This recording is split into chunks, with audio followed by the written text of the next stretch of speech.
खुलुमबाय बेयो बड'लेण्ड इंखं टेलिभिजन दिनै शुक्रबारखालि सानसेनि बरादखौ नोंथांमोननि खाथियाव लाबोदों आं सदानन्द दैमारिया।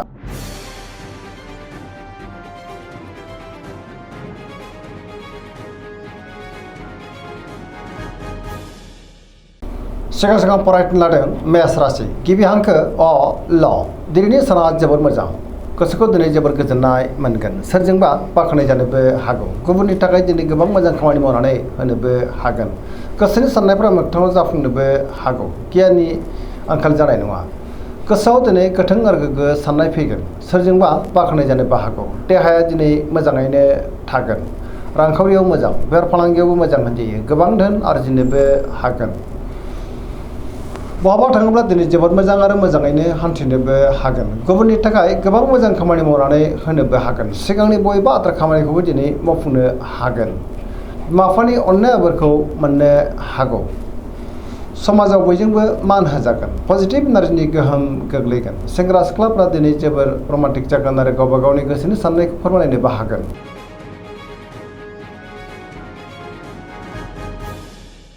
वृष राशि गिबि हांखो इ उ ब दिनैनि साना जोबोर मोजां गोसोखौ दिनै जोबोर गोजोननाय मोनगोन सोरजोंबा बाख्नाय जानोबो हागौ गोसोनि बोलोआ बांगोन मावनो लानाय खामानिखौ थि समावनो आरो गोरलैयैनो मावफुंनोबो हागोन माबा नङा माबा मोनसे मोजां खौरांबो मोननो हागौ गोसोआव गोथों आरो गोग्गो साननाय फैगोन गियाननि आंखाल जानाय नङा समाजाव दिनै बयजोंबो मान होजागोन रांखावरियाव मोजां बेफार फालांगियावबो दिनै मोजां होनजायो गोबां मोजां खाबुबो मोननो हागौ न'खराव बिसि फिसायनि गेजेराव अननानै फैगोन सोरजोंबा दिनै बाख्नाय जानो हागौ देहाया दिनै मोजाङैनो थागोन गुबुननिफ्राय थोजासे हेफाजाबबो मोननो हागौ जायखि खामानि मावनानै मोनफ्रोमबो खामानिखौनो दिनै मोजाङैनो मावफुंलांनो हागोन लोगोफोरनिफ्राय थोजासे हेफाजाबबो मोननो हागौ गोसोनि साननायफ्रा दिनै मोगथाङाव जाफुंगोन पजिटिभ एनार्जिनि गोहोम गोग्लैगोन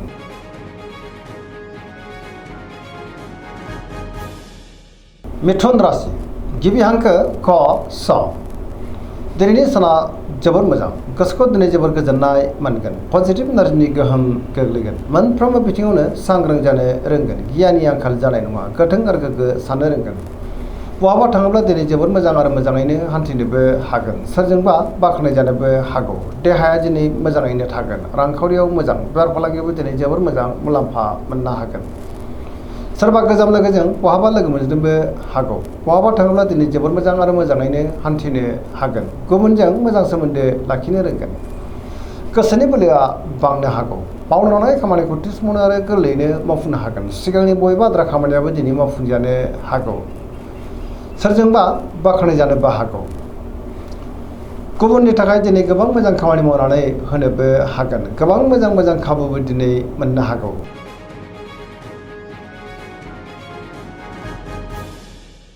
कर्कट राशि गिबि हांखो ड ह दिनैनि साना मोजां आरो गाज्रिनि गेजेरजों बाबेनलांनो हागौ गोसोनि साननायफ्रा टेबार नांगोन गुबुननि थाखाय दिनै नाङा फाङा जेंनायाव गोग्लैनांनोबो हागौ माबा नङा माबा मोनसे गाज्रि खौरांबो मोननो हागौ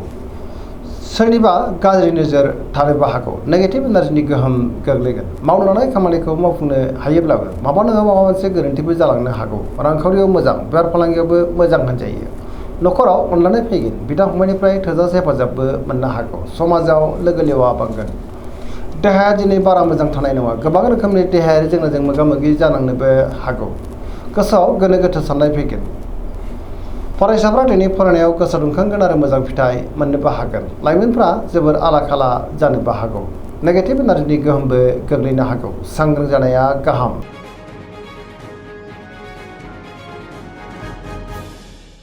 सिंह राशि गिबि हांखो म ट दिनैनि साना जोबोर मोजां गोसोखौ दिनै जोबोर गोजोननाय मोनगोन गुबुननि थाखाय गोबां मोजां खामानि मावनानै होनोबो हागोन गोसोआव गोथों आरो गोग्गो साननाय फैगोन बहाबा थाङोब्ला दिनै जोबोर मोजां आरो मोजाङैनो हान्थिनोबो हागोन रांखावरियाव मोजां बेफार फालांगियावबो मोजां होनजायो सिगांनि बबेबा आद्रा खामानिखौबो दिनै मावफुंनो हागोन देहाया मोजाङैनो थागोन सोरबा लोगोनिफ्राय हरखाबै मोजां खौरांबो मोननो हागौ न'खराव बिसि फिसायनि गेजेराव अननानै फैगोन बिदा फंबायजों दिनै मोजां सोमोन्दो थागोन समाजाव बयजोंबो मान होजागोन गुबुननि गोसोखौ गोरलैयैनो बोनोबो हागोन बयजोंबो अनसायजागोन गुबुननि थाखाय दिनै गोबां मोजां खामानि मावनानै होनोबो हागोन लाइमोनफ्रा जोबोर रमान्टिक जागोन आरो गावबा गावनि गोसोनि साननायखौ फोरमायलायनोबो हागोन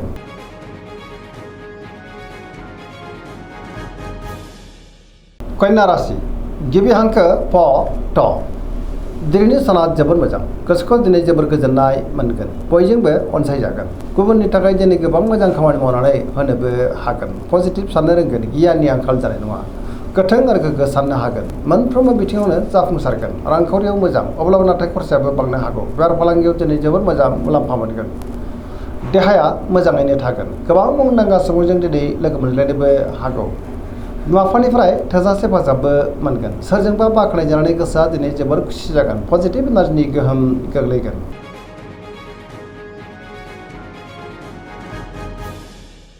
तुला राशि गिबि हांखो र ट दिनैनि साना मोजां आरो गाज्रिनि गेजेरजों बाबेनलांनो हागौ गोसोआव गोनो गोथो साननाय फैनो हागौ गोबां रोखोमनि जेंना जेंगोनाजों मोगा मोगि जानांनोबो हागौ गोसोनि बोलोआ लोरबां जागोन गावनि गोसोनि साननायखौ गुबुननो फोरमायनो गोब्राब जानोबो हागौ मावनो लानाय खामानिखौ मावफुंनायाव माबा नङा माबा मोनसे हेंथा फैनोबो हागौ देहाया मोजाङै थागोन अब्लाबो नाथाय जानाय लोंनायाव सांग्रां जानांगोन रांखावरियाव बारा मोजां नङा आयनिख्रुइ खरसाया बांसिन जानोबो हागौ बेफार फालांगियावबो दिनै बारा मोजां नङा होनजायो गुबुननि थाखाय नाङा फाङा जेंनायाव गोग्लैनांनोबो हागौ नेगेटिभ एनार्जिनि गोहोम गोग्लैगोन सोरबा लोगोनिफ्राय हेफाजाब मोननो गोब्राब जानोबो हागौ गोदान थांखि लानो रोंनाय नङा सेंग्रा सिख्लाफ्रा दिनै जोबोर आला खाला जागोन सोरजोंबा रायखोमा जानोबो हागौ आरो नेगेटिभ एनार्जिनि गोहोमबो गोग्लैनो हागौ सांग्रां जानाया गाहाम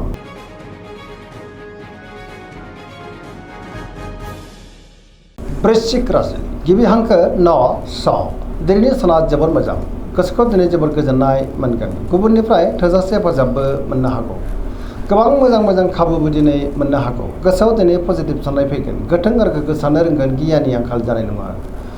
सोरबा लोगोजों बाख्नाय जानो हागौ मावनो लानाय खामानिखौ थि समावनो आरो गोरलैयैनो मावफुंनोबो हागोन सिगांनि बबेबा आद्रा खामानियाबो दिनै मावफुंजानो हागौ गुबुननिफ्राय थोजासे हेफाजाब मोननोबो हागौ गोसोनि साननायफ्रा दिनै मोगथाङाव जाफुंगोन गोसोनि बोलोआबो बांगोन समाजाव दिनै बयजोंबो मान होजागोन न'खराव बिसि फिसायनि गेजेराव अनलायनाय फैगोन रांखावरियाव जोबोर मोजां अब्लाबो नाथाय खरसायाबो बांनो हागौ बेफार फालांगियाव दिनै जोबोर मोजां मुलाम्फा मोननो हागोन देहाया दिनै मोजाङैनो थागोन गुबुननिफ्राय मोजां खौरांबो मोननो हागौ फरायसाफ्रा दिनै फरायनायाव गोसो दुंखांगोन आरो मोजां फिथाइ मोनगोन सेंग्रा सिख्लाफ्रा जोबोर खुसि जागोन आरो गावबा गावनि गोसोनि साननायखौ फोरमायलायनोबो हागोन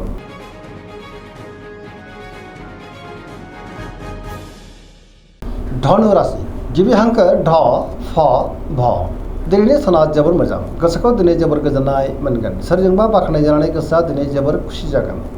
गुबुननि थाखाय गोबां मोजां खामानि मावनानै होनोबो हागोन सुथुरखौबो दिनै गोरलैयैनो फेजेननो हागोन गोसोआव गोथों आरो गोग्गो साननाय फैगोन गियाननि आंखाल जानाय नङा माबा नङा माबा मोनसे मोजां खौरांबो मोननो हागौ गोसोनि साननायफ्रा दिनै मोगथाङाव जाफुंगोन रांखावरियाव मोजां बेफार फालांगियावबो दिनै जोबोर मोजां मुलाम्फा मोननो हागोन आयाबो बांनो हागौ बहाबा थाङोब्ला दिनै जोबोर मोजां आरो मोजाङैनो हान्थिनोबो हागोन सेंग्रा सिख्लाफ्रा जोबोर रमान्टिक जागोन आरो गावबा गावनि गोसोनि साननायखौ फोरमायलायनोबो हागोन देहाया दिनै मोजाङैनो थागोन बहानिफ्रायबा हरखाबै मोजां खौरां मोननानै गोसोआ दिनै जोबोर खुसि जागोन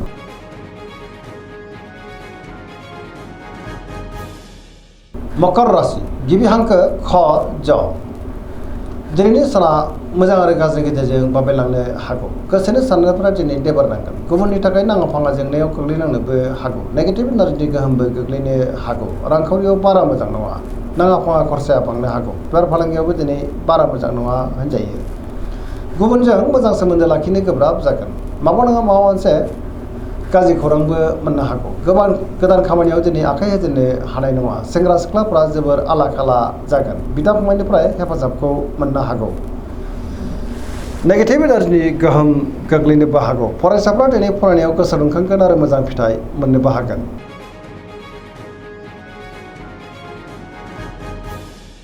कुम्भ राशि गिबि हांखो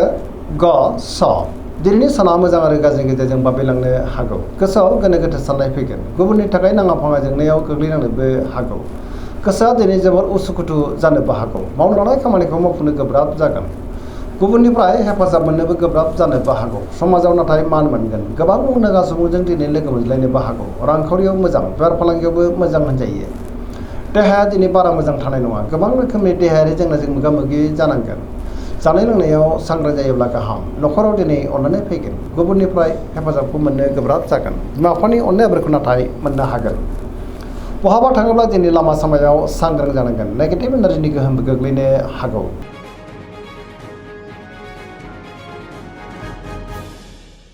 मीन राशि गिबि हांखो ड स दिनैनि साना जोबोर मोजां गुबुननि थाखाय दिनै गोबां मोजां खामानि मावनानै होनोबो हागोन पजिटिभ एनार्जिनि गोहोम गोग्लैगोन पजिटिभ साननो रोंगोन गियाननि आंखाल जानाय नङा गोथों आरो गोग्गो साननो हागोन बहाबा थाङोब्ला दिनै जोबोर मोजां आरो मोजाङैनो हान्थिनोबो हागोन देहाया मोजाङै थागोन अब्लाबो नाथाय जानाय लोंनायाव सांग्रां जानांगोन रांखावरियाव मोजां बेफार फालांगियावबो दिनै मोजां होनजायो न'खराव बिसि फिसायनि गेजेराव अननानै फैगोन सोरजोंबा बाख्नाय जानाय गोसोआ दिनै जोबोर खुसि जागोन लाइमोनफ्रा जोबोर रमान्टिक जागोन आरो गावबा गावनि गोसोनि साननायखौ फोरमायलायनोबो हागोन फरायसाफ्रा दिनै फरायनायाव गोसो दुंखांगोन आरो मोजां फिथाइ मोननोबो हागोन पजिटिभ एनार्जिनि गोहोम गोग्लैनोबो हागौ। दिनैनि राशि फरायथिना एसेनोसै जोबनायाव बेखौनो खावलायो जाहाथे नोंथांमोना सानफ्रोमबो जोंनि बे बड'लेण्ड इंखं टेलिभिजनखौ नायबाय थायो आरो साबस्क्राइब खालामो लोगोसे लाइक खालामो आरो शेयार खालामो एसेनोसै गोजोन्थों।